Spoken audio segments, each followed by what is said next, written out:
Maka nama saya sama-sama Novia dengan NRT 1851103. Saya dari Fakultas Bisnis Universitas Besar Mangata, dari mata kuliah Pengauditan 1. Di sini saya akan menjelaskan tentang pelanggaran etika profesi auditor. Sebelum itu, apa itu etika? Etika adalah apa yang baik dan buruk tentang hak dan kewajiban moral. Jadi yang dimaksud itu adalah sebagai seorang yang mempunyai etika harus bisa membedakan mana yang baik dan mana yang buruk sesuai dengan hak, tugas, pokok, dan fungsinya. Dan di sini sebagai seorang akuntan berarti harus bisa membedakan mana yang baik dan mana yang buruk terkait dengan pekerjaan di bidang akuntansi. Etika di bidang akuntansi sangat penting sebagai aturan bagi para akuntan untuk menjalankan tugas dengan sebaik-baiknya. Selanjutnya, kode etik akuntan Indonesia. Yang pertama, prinsip etika. Yang kedua, aturan etika. Yang ketiga, interpretasi aturan etika. Selanjutnya, prinsip etika profesi. Yang pertama, tanggung jawab profesi. Sebagai profesional harus senantiasa menggunakan pertimbangan moral dan profesional dalam kegiatan yang dilakukannya. Yang kedua, kepentingan publik. Bertindak dalam kerangka pelayanan kepada publik, menghormati kepercayaan publik, dan menunjukkan komitmen atas profesional. Lalu yang ketiga, integritas. Bersikap lugas, jujur, berterus terang, dan mengatakan yang sebenarnya. Jadi, sebagai seorang akuntan tidak boleh melakukan kecurangan. Misalnya, laporan keuangan mengalami kerugian, maka ia harus disajikan apa adanya. Tidak boleh diubah dari rugi menjadi untung. Jadi, harus benar-benar sesuai dengan keadaan real dan harus bersikap jujur dalam bekerja. Selanjutnya, yang keempat, objektivitas. Menghindari bias, benturan kepentingan, atau pengaruh yang tidak semestinya dari pihak lain. Selanjutnya, kompetensi dan kehati-hatian profesional. Mempertahankan dan mengembangkan pengetahuan dan keadilan profesional. Bertindak bersungguh-sungguh dan sesuai dengan standar akuntansi. Yang keenam, kerahasiaan. Menjaga kerahasiaan informasi yang diperoleh kecuali jika diizinkan oleh hukum dan diperkenankan oleh klien atau organisasi tempat bekerja. Jadi di sini maksudnya adalah ketika kita bekerja di suatu perusahaan, terus harus benar-benar menjaga informasi dari perusahaan tersebut supaya tidak bocor ke tangan orang lain. Begitu ketika kita tidak bekerja di tempat itu, maka kita harus menjaga kerahasiaan dari tempat tersebut. Dan ini adalah Kode Etik Akuntan Publik nomor 140.1 tentang kerahasiaan. Prinsip kerahasiaan mewajibkan semua akuntan publik atau CPA untuk tidak melakukan hal berikut. A. Mengungkapkan kepada pihak luar kantor atau entitas pemberian kerja informasi yang bersifat rahasia yang diperoleh dari suatu hubungan profesional dan hubungan bisnis tanpa diberikan kewenangan yang memadai dan signifikan, kecuali jika terdapat kewajiban secara hukum atau hak profesional untuk mengungkapkannya. Dan B. Menggunakan informasi yang bersifat rahasia yang diperoleh dari suatu hubungan profesional dan hubungan bisnis untuk keuntungan pribadi atau pihak-pihak ketiga. Menurut pasal 29 Undang-Undang Akuntan Publik, yang pertama, akuntan publik dan atau pihak terasosiasi wajib menjaga kerahasiaan informasi yang diperolehnya dari klien. Yang kedua, kewajiban sebagaimana dimaksud pada ayat 1 dikecualikan apabila digunakan untuk kepentingan pengawasan menteri.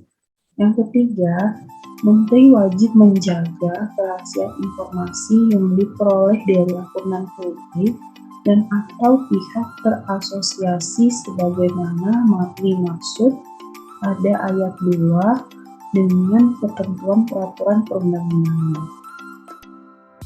Yang ketujuh, perilaku profesional mematuhi peraturan perundang-undangan yang berlaku, tidak boleh terlibat dalam suatu aktivitas yang merusak reputasi baik profesi. Dan yang terakhir, nomor 8, standar teknis. Setiap pekerjaan dan tanggung jawab yang kalian lakukan harus memenuhi syarat teknis dan profesional yang relevan. Standar teknis profesi ini sudah ditentukan oleh Ikatan Akuntan Indonesia dan semua anggota wajib mengetahuinya dan mematuhinya. Berikut ini merupakan saksi akuntan publik. Menurut pasal 55 Undang-Undang Akuntan publik yang melakukan manipulasi, membantu melakukan manipulasi dan atau memasukkan data yang berkaitan dengan jasa yang diberikan sebagaimana maksud pada pasal 30 ayat 1 huruf J atau dengan sengaja melakukan manipulasi, memasukkan dan atau menghilangkan data atau catatan kertas kerja atau tidak membuat kertas kerja yang berkaitan dengan jasa yang diberikan sebagaimana maksud dalam pasal 3 ayat 1 sehingga tidak dapat digunakan sebagaimana mestinya dalam rangka pemeriksaan oleh yang berwenang dipidana dengan pidana penjara paling lama 5 tahun dan pidana denda paling banyak 300 juta rupiah.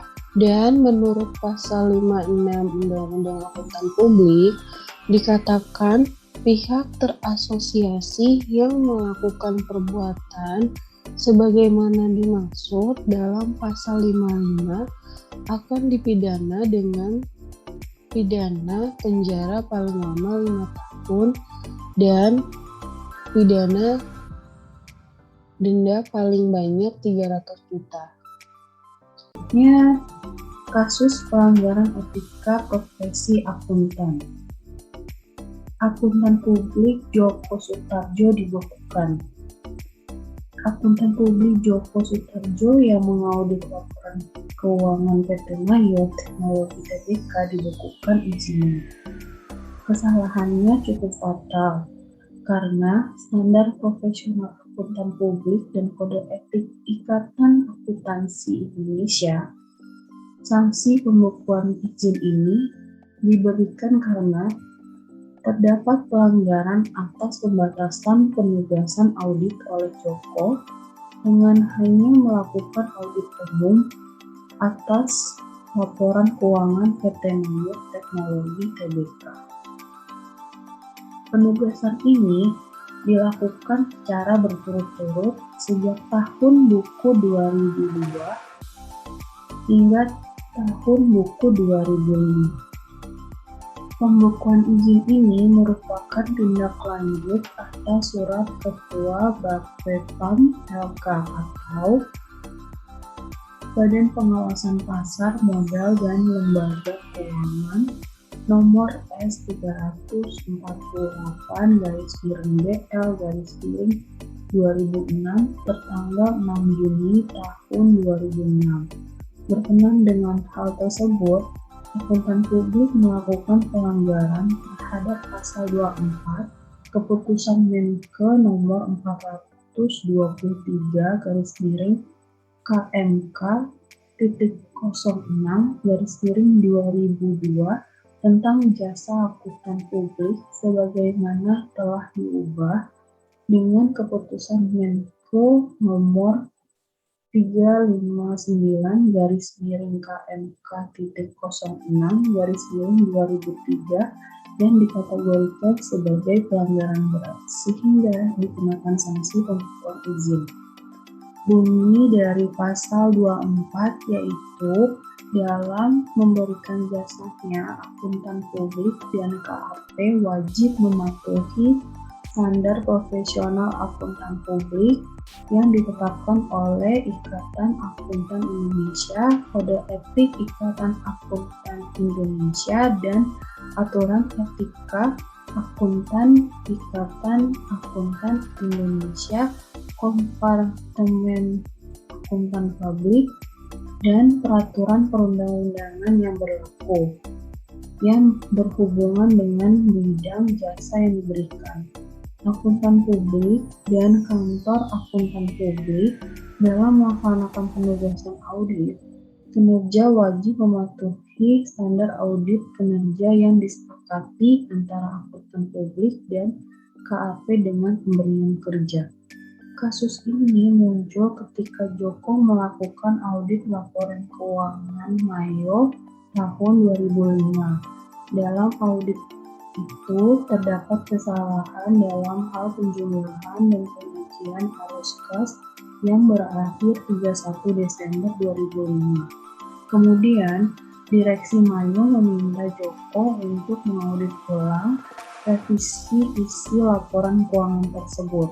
Revisi kembali dilakukan pada Juni 2006. Hasil revisi ini telah disampaikan ke Badan Pengawasan Pasar Modal dan Lembaga Keuangan dan Bursa Efek Surabaya. Selama izinnya dibekukan, akuntan publik yang bersangkutan dilarang memberikan jasa atestasi termasuk audit umum, review, audit kerja, dan audit khusus. Yang bersangkutan juga dilarang menjadi pemimpin rekan atau pemimpin cabang kantor akuntan publik. Namun, dia masih tetap bertanggung jawab atas jasa konsultasi yang telah diberikan serta wajib memenuhi ketentuan mengikuti pendidikan profesional berkelanjutan atau PPL. Analisis kasus.